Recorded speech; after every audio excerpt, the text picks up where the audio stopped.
गुजरात सरकार traffic police के 6,400 जवानों को हटाने के अपने फैसले से पीछे हट गई है। सरकार ने इसके लिए पहले जारी सर्कुलर को वापस ले लिया है। माना यह जा रहा है कि सरकार टीआरबी जवानों के आंदोलन से दबाव में थी और चुनाव से पहले उनकी नाराजगी नहीं मोल लेना चाहती थी। हमारी इस खास रिपोर्ट को देखिए आप। गुजरात की ट्रैफिक पुलिस के हजारों जवान गुरुवार को भी सड़कों पर आंदोलन के लिए उतरे।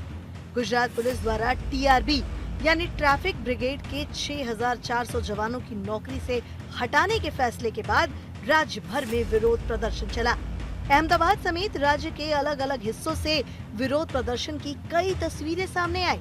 टीआरबी जवान गुजरात पुलिस के सर्कुलर को तत्काल रद्द करने की मांग करते दिखे। हमारी जो मेन मांग है वो पगार વધારે की है। जो भी हमारा जो पगार है, जो सैलरी है वो बढ़े, वही हमारी मांग है। तो साथों साथ जो हमारी जो परिपत्र है वो सरकार वापस ले रही है। उसके साथ साथ हमारा जो होमगार्ड और जीआईएसएफ जवान को जो पगार सैलरी मिल रही है पर डे 400 रुपये के हिसाब से, उस हिसाब से टीआरबी जवान को भी मिले, वही एक हमारी मांग है। और हम हमारी अभी हमको 300 रुपये पर डे मिलता है। अच्छा है, निर्णय है, लेकिन हम साथ ही साथ ये भी इच्छा करते हैं कि हमारी पगार में વધારા हो। और प्लस पॉइंट हमारा ये है कि हमको आगे लिखित में दिया जाए कि आपको टीआरबी जवान से मुक्त नहीं किया जाएगा, क्योंकि अभी आज ये सरकार ने बोला है कि हम परिपत्र वापस ले रहे हैं। क्या मालूम कल फिर पलट जाए। सड़कों पर खून पसीना बहाकर ट्रैफिक व्यवस्था कायम रखने वालों का आंदोलन जल्द ही रंग लाया। गुरुवार देर शाम गुजरात सरकार ने विवादित सर्कुलर को वापस ले लिया। दरअसल गुजरात के डीजीपी विकास सहाय ने पिछले हफ्ते राज्य में कार्यरत 9,000 टीआरबी जवानों में से 6400 टीआरबी कर्मियों को क्रमिक रूप से कार्य मुक्त करने का आदेश दिया था। इस आदेश में कहा गया था कि एक व्यक्ति का लंबे समय तक टीआरबी सदस्य के रूप में काम करना उचित नहीं है। आदेश में उल्लेख किया गया था कि बर्खास्त जवानों को दोबारा काम पर न लगाया जाए। आदेश के अनुसार 3 साल से ज्यादा समय से एक ही स्थान पर सेवा दे रहे टीआरबी जवानों को कार्य मुक्त करने का आदेश था। राज्य में 5 साल से ज्यादा समय से सेवा दे रहे टीआरबी जवानों को 31 दिसंबर तक सेवानिवृत्ति शुरू करने की योजना की गई थी। ऐसे में करीब 3,000 टीआरबी जवानों को ड्यूटी से मुक्त कर दिया जाता। डीजीपी ने 3 साल से काम कर रहे टीआरबी जवानों को भी 31 मार्च 2024 तक ड्यूटी से मुक्त करने का आदेश दिया था। हालांकि इनके स्थान पर नई भर्ती की बात कही गई थी। जवान आंदोलन के लिए सड़कों पर उतरे तो विपक्ष का भी साथ उन्हें मिल गया। दबाव में आई सरकार ने गुरुवार को दिन में ही सर्कुलर वापसी के संकेत दे दिए थे, जब महिसागर में पार्टी के स्नेह मिलन कार्यक्रम में गुजरात बीजेपी अध्यक्ष सीआर पाटिल ने टीआरबी जवानों के लिए राहत की खबर दी थी। टीआरबी जवानों में कोई प्रतिक्रिया? सांसदों सारा समाचार મળશે। सीआर पाटिल के बयान से साफ था कि सरकार टीआरबी जवानों के आंदोलन से दबाव में थी। वो विपक्ष को भी बैठे बिठाए कोई मौका नहीं देना चाहती थी। 24 के आम चुनाव से पहले सरकार किसी अलोकप्रिय फैसले से बचना चाहेगी। इसलिए आखिरकार सरकार ने बिना समय गंवाए टीआरबी जवानों को छुट्टी करने वाला सर्कुलर को ही वापस ले लिया। अहमदाबाद से अतुल तिवारी के साथ आज तक ब्यूरो। सीएम भूपेंद्र पटेल अगले हफ्ते जापान और सिंगापुर का दौरा करने वाले हैं और अगले साल जनवरी में होने वाले वाइब्रेंट गुजरात ग्लोबल समिट को बढ़ावा देने के लिए सीएम का ये दौरा बहुत ज्यादा महत्वपूर्ण है। इस भव्य कार्यक्रम का आयोजन गुजरात के गांधीनगर में अगले साल 10 जनवरी से 12 जनवरी तक किया जाएगा। पीएम नरेंद्र मोदी भी इस कार्यक्रम में हिस्सा लेंगे। अहमदाबाद साइबर क्राइम ब्रांच ने 79,70,000 रुपए की ऑनलाइन धोखाधड़ी के एक सनसनीखेज मामले का खुलासा किया है। पुलिस ने पुणे से आरोपी को गिरफ्तार भी कर लिया है। जांच में पता यह चला है कि सिम स्वैप के जरिए बैंक अकाउंट से लाखों रुपए आरोपी ने निकाल लिए थे। उसने पुलिस पूछताछ का और साइबर फ्रॉड का मान लिया है अपना कबूलनामा और पुलिस के सामने तमाम बातें रख दी हैं। अहमदाबाद साइबर क्राइम पुलिस का सनसनीखेज खुलासा।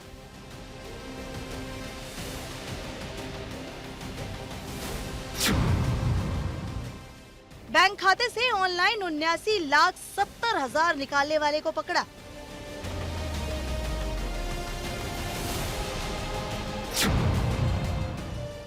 सिम स्वैप के जरिए पुणे में बैठे आरोपी ने निकाल लिए थे पैसे।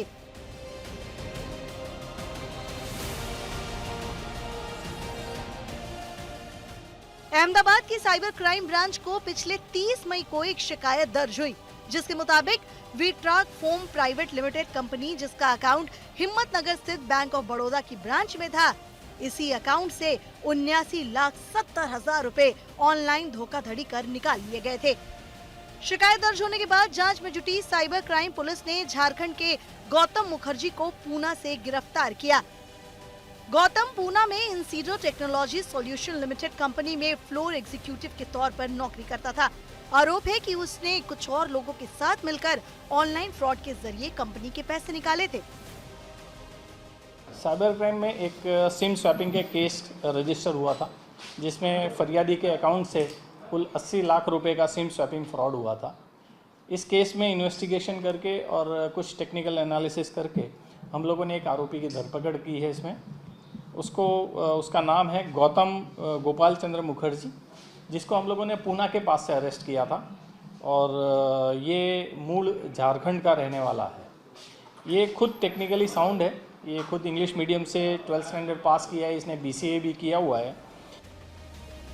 साइबर क्राइम पुलिस के मुताबिक गौतम ने अन्य आरोपी के साथ मिलकर शिकायतकर्ता की कंपनी के अकाउंट में रजिस्टर्ड सिम को ऑनलाइन सिम स्वैप करने के लिए वोडाफोन कंपनी में कॉल किया और टेम्पररी सिम कार्ड बंद करवा दिया, जिसके बाद कंपनी के बैंक अकाउंट में से ऑनलाइन अपने रांची स्थित HDFC बैंक के अकाउंट में 38 लाख रुपए ट्रांसफर कर लिए।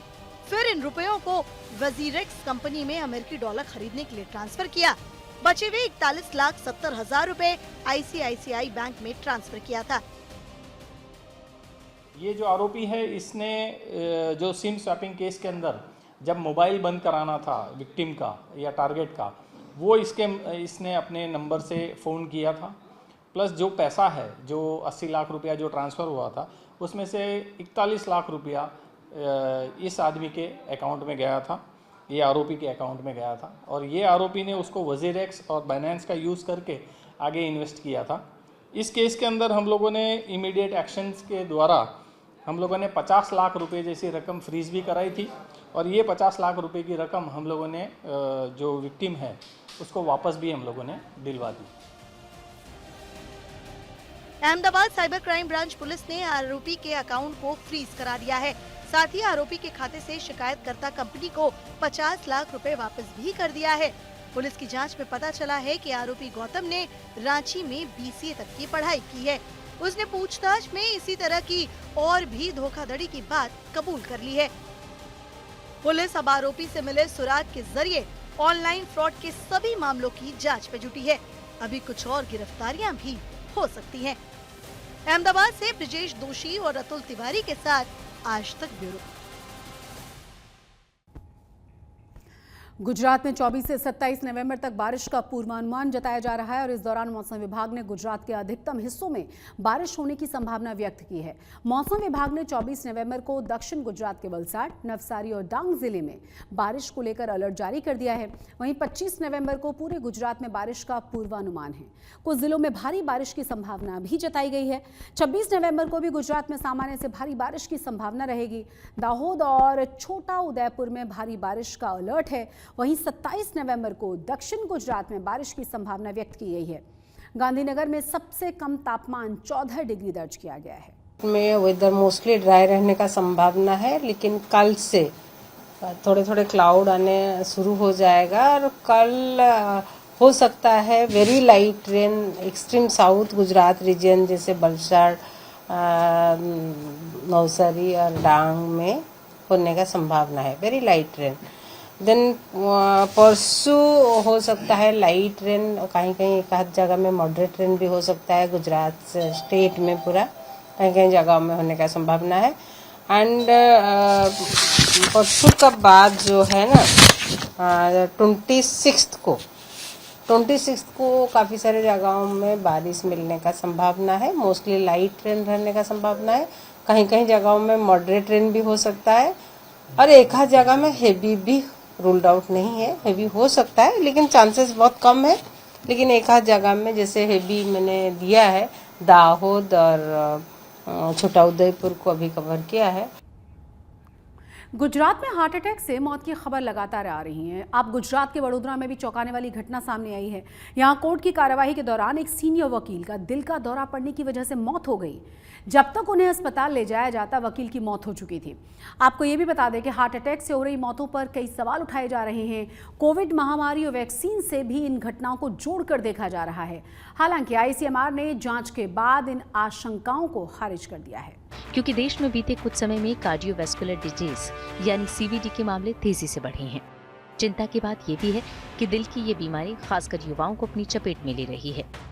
इसलिए इस बीमारी से बचना जरूरी है और दिल के खतरे पर हॉर्न भी बचाना जरूरी है। आपको जानकर हैरानी होगी कि देश में कार्डियोवैस्कुलर डिजीज यानी दिल की बीमारी लोगों की मौत का एक बड़ा कारण है। देश में होने वाली 26.6% मौत की वजह सीवीडी है। आईसीएमआर की रिपोर्ट के मुताबिक देश में पिछले 2 दशकों में 30 से 44 साल की उम्र के लोगों में कार्डियोवैस्कुलर हार्ट डिजीज का खतरा बढ़ा है। जो हमारा खाना पीना है और जो हमारी जीवन शैली है उसमें बहुत ज़्यादा फर्क आ गया है। आज के टाइम पे अगर आप देखेंगे तो किसी के पास भी अपने खुद के लिए टाइम नहीं है।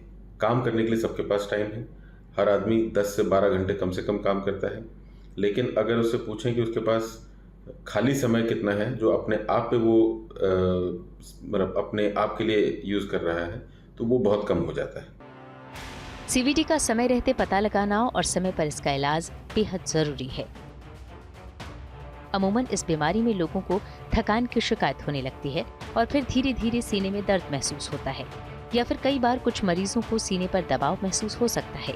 इसके अलावा सांस लेने में तकलीफ और बेचैनी का एहसास होना भी खतरनाक है। साथ ही कुछ मरीज बेहोश भी हो जाते हैं।